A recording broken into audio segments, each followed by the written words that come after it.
I struggle from depression and anxiety for 7 years now. There's some when getting out of bed, living at the day seems really fun, but the others, more often, I wake up crying, hating myself, and at the edge of getting stuck with those feelings for the rest of the day. And if I succeed to go outside, my whole day is one big battlefield. I have 3 reversals to psychologues, but I ignore the first 2 due to a certainty that I'm the only one that can help myself. Which is true, and we can have a second talk about that. But we don't have enough time, and I did not till now, so you should probably find some other speaker. I'm not at a great time now either. A few weeks ago, after a really honest talk with my tutor at school, he asked me how am I capable of still dealing with it. And I do not have an answer how to get rid of depression or anxiety or any other mental health issue that is the pandemic of our times. And most of you sitting here probably are or have a friend that is mentally sick. But I can give you a way how to deal with it, till you're not ready to get some professional help. When I first realized my problem, had one of my first panic attack I guess, it was a spring school break and I lived far away from my friends with my parents fighting all the time and fresh air. I obviously read a lot to kill the time. And I get that one really popular book in Poland, The Drugs Addict's Diary, in loose translation. And the main character is the successful young girl who gets in the trap of addiction by a total accident. She is depressed and writes about her experiences a lot. Her poetry was so relatable that I wanted to do the exact same thing. And not knowing about what or who can I write, I started to write about the things that I had in my own mind. It was a dark and lonely territory, but after describing it, I felt like I could own it. It was not overwhelming me anymore. I was like Adam naming the new species in Genesis. And this religious connotations is not accidental. For around 200 years now, philosophers are coming up with an idea that art is our new religion and art galleries are new cathedrals. It seems that in a way our spirituality can be cured as way by religion as by contemplation of art. By contemplation or maybe even creating. And here comes my point. People were creating since the development of Homo sapiens. It seems that it's just in our genes. Why they started? Perhaps their vocabulary was not broad enough to express all that I had in mind. And I guess that had not changed till now. We're still not able to cure ourselves by a simple conversation with another human being.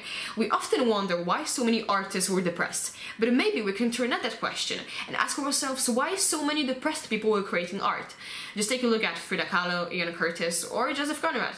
Frida started to paint those spectacular biographical canvas after losing everything, which was among other her social life with the possibility of telling her story. Janet Jackson's album The Velvet Rope was meant as personal therapy for a band with depression.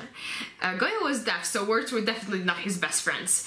But to express which world issues made him so vulnerable, he captured them in paintings. The list gets longer year by year. It seems that art is just the field of unhappy folks. Or maybe art is a tool to deal with the things with which our mind is tricking us.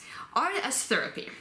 The American Art Therapy Associations define it as the integrative mental health and human services professions that enriches the life of families, individuals, communities through active art making, creative process, applied psychological theory, and human experiences within a psychotherapeutic relationship.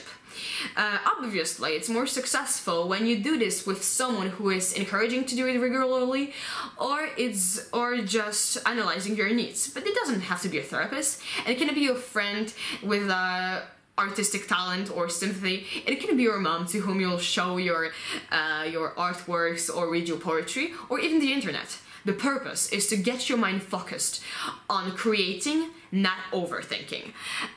It's amazing how your mind and thoughts are unlimited. So does art. Hear what Paolo Themodu has to say about why he creates art. The essential subject of my paintings are the expression and the profound of my soul, thinking that I'm a man like every other man on earth, but I came to this world to leave something that, in my opinion, is valuable. It's eternal.